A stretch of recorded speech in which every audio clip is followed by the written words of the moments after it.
La Coupe du Monde des clubs est là, occasion parfaite de tenter un prono sur Unibet. 100 € remboursés sur votre premier pari grâce au lien en description. Conditions pour jouer en bas de l'écran.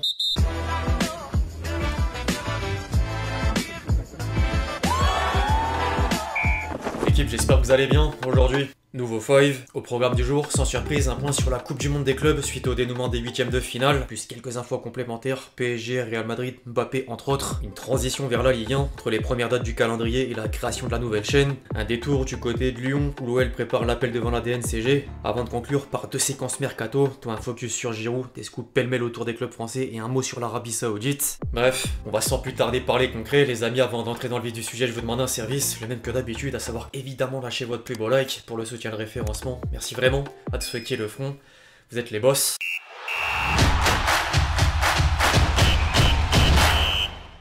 La Coupe du Monde des clubs continue donc son petit bonhomme de chemin. La compétition vient de révéler l'identité des quarts de finalistes en donnant quelques surprises, comme les éliminations de l'Inter et Manchester City. Il reste plus que 8 équipes à batailler pour aller au bout, dont Palmeiras, Chelsea et Fluminense Al Hilal sur la partie gauche du tableau, PSG Bayern et Dortmund Real Madrid à droite. Paris avance pour l'instant sans trop de problèmes. Les hommes de Luis Enrique ont littéralement roulé sur l'Inter Miami grâce en partie à Joao Neves, double buteur, qui plus est avec une tête plongeante sur coup de pied arrêté de Vitinha. De quoi rappeler Manchester City en Ligue des Champions. Les anciens du Barça n'auront pas fait le poids, un résultat néanmoins assez logique aux yeux de Messi. C'est le match qu'on attendait, c'est une très grande équipe, ils ont gagné la dernière Ligue des Champions et sont en forme. On a essayé de faire du mieux possible et je crois qu'on laisse une bonne image de nous. La star argentine qui ajoutait ensuite avoir une très bonne relation avec certains Parisiens suite au passage de 2 ans à Paris. Dembélé évidemment en première loge, étant donné qu'ils ont également joué ensemble à Barcelone, d'où leur accolade en fin de match. D'ailleurs Dembouz est allé jusqu'à lui prendre short et crampons en plus du maillot en guise de souvenir.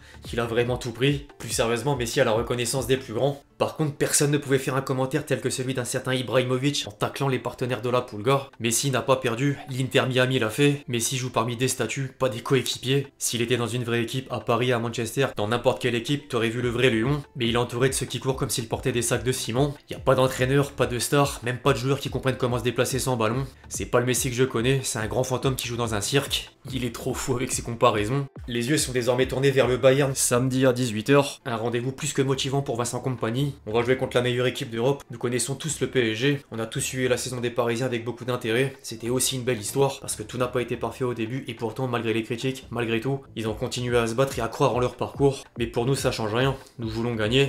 En dehors de Paris, sinon, le Real Madrid monte petit à petit en puissance. La Casablanca s'est offert la Juventus en comptant de nouveau sur la révélation Gonzalo Garcia. L'autre élément important du match était le retour de Mbappé après une entrée à la 68e minute. Le Kicks vient néanmoins de confirmer les craintes des supporters madrilènes. Zéro pressing, pas de prise de profondeur, chercher des ballons dans les pieds, inutile, et toujours en retrait quand les ailiers ont la balle. Plusieurs sources avaient déjà expliqué qu'il devra faire les efforts et respecter les consignes de Xabi Alonso, qui veut associer l'international tricolore à Vinicius en attaque. En parlant de Vinicius, les prochaines semaines réservent sans doute des surprises au sujet de la star brésilienne. Un journaliste d'El Chiringuito assure qu'il a interrompu les discussions pour une prolongation de contrat, voulant garder le contrôle total sur sa carrière et ne jamais dépendre des décisions du club merengue.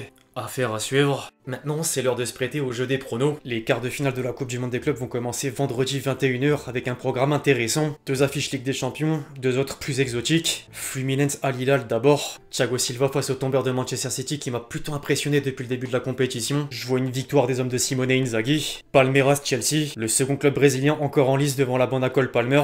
Une surprise est possible, mais je penche vers les Blues. PSG Bayern ensuite, un classique toujours serré sur le papier. Les formes physiques seront déterminantes. Certains Parisiens montrent justement des signes de fatigue, logique quand t'as une saison à plus de 70 matchs. Jürgen Klopp s'est d'ailleurs permis de critiquer ouvertement la FIFA face à la surcharge du calendrier. C'est la pire idée jamais mise en place dans le football. J'ai la crainte que des joueurs subissent des blessures inédites la saison prochaine. Un joueur NBA gagne aussi beaucoup d'argent et il a 4 mois de repos par an. Les joueurs doivent être pris en compte, ça peut pas continuer comme ça. Du coup, difficile d'avoir des certitudes, mais si Paris est en jambes, je suis confiant. Enfin, Real Madrid-Dortmund. J'allais faire un commentaire sur le duel des frères Bellingham, mais Job est malheureusement suspendu pour le match. Sinon, j'ai du mal à avoir un résultat autre qu'une victoire madrilène. Voilà, je sais pas si vous êtes d'accord avec moi, mais si oui, et que vous voulez tenter un prono simple ou combiné, les amis, vous savez quoi faire. Rendez-vous sur Unibet.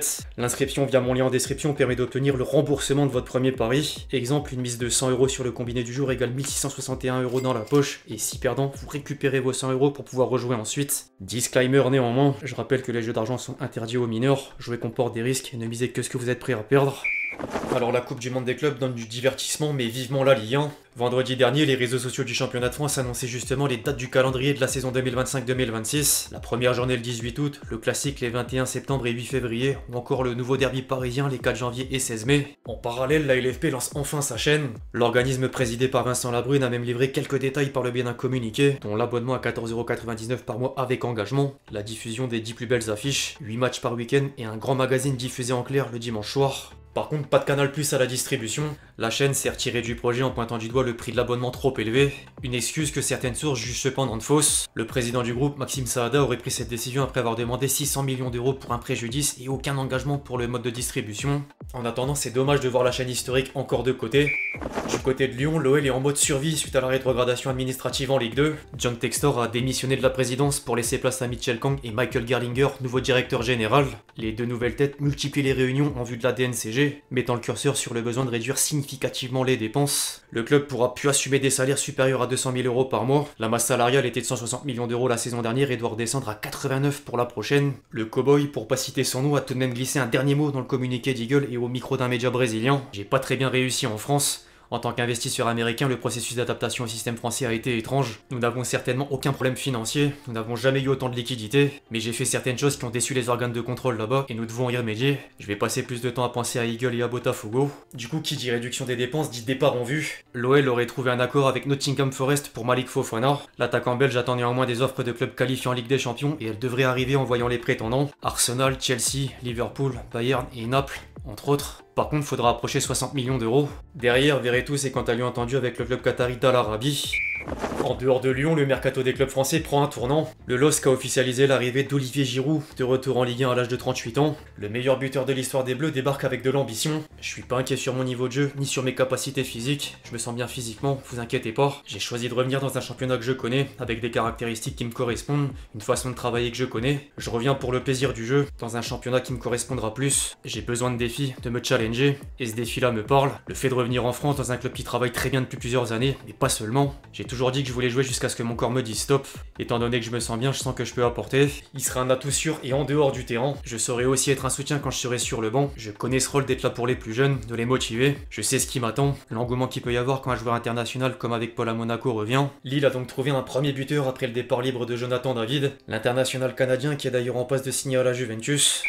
Transition toute faite, maintenant place aux officialisations et scoop pêle-mêle autour du championnat de France. Strasbourg a vendu Habib Diarra à Sunderland pour plus de 35 millions d'euros. Le club anglais tenterait désormais de recruter Mathis Sablin en provenance de Nantes. Après avoir acté les arrivées de Pogba et Ansu Fati, Monaco est attaqué par le Bayer Leverkusen et Arsenal pour Akliouche. Le PSG voit Manchester United montrer un intérêt pour Fabian Ruiz et Fenerbahçe pour Asensio. En parallèle, le champion d'Europe a ouvert une nouvelle piste défensive en la personne de Jarek Gaziorowski. L'OM touche enfin au but pour le transfert de Medina contre 22 millions d'euros. La bande à Longoria viserait désormais un autre défenseur central, un latéral droit, un ailier gauche et un attaquant. Par contre, Newcastle a ciblé Balerdi et Valentin Rongier aurait refusé une prolongation de contrat. L'OGC Nice est sur le point de céder Marcin Bulka au Néo Messi, mais un nouveau gardien va débarquer sur la Côte d'Azur. Le gym a barré la route à Lens pour Yevan Diouf. Du coup, le Racing s'est positionné sur Robin Risset, l'international espoir tricolore. Régis Gürtner étant pressenti pour devenir numéro 2.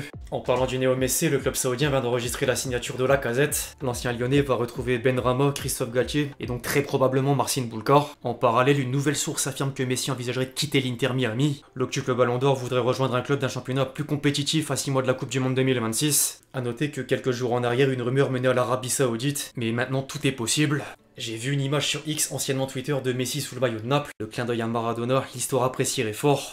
Enfin bref, l'équipe c'est tout pour le fact du jour, j'espère vraiment qu'il vous a plu. Je compte sur vous si c'est le cas pour lâcher votre plus beau like, comme d'habitude. N'hésitez pas à réagir dans les commentaires sur tous les sujets qu'on a pu traiter aujourd'hui. Puis d'ici là, on se retrouve très vite sur la chaîne pour de nouvelles vidéos. C'était Lexchi. Ciao ciao.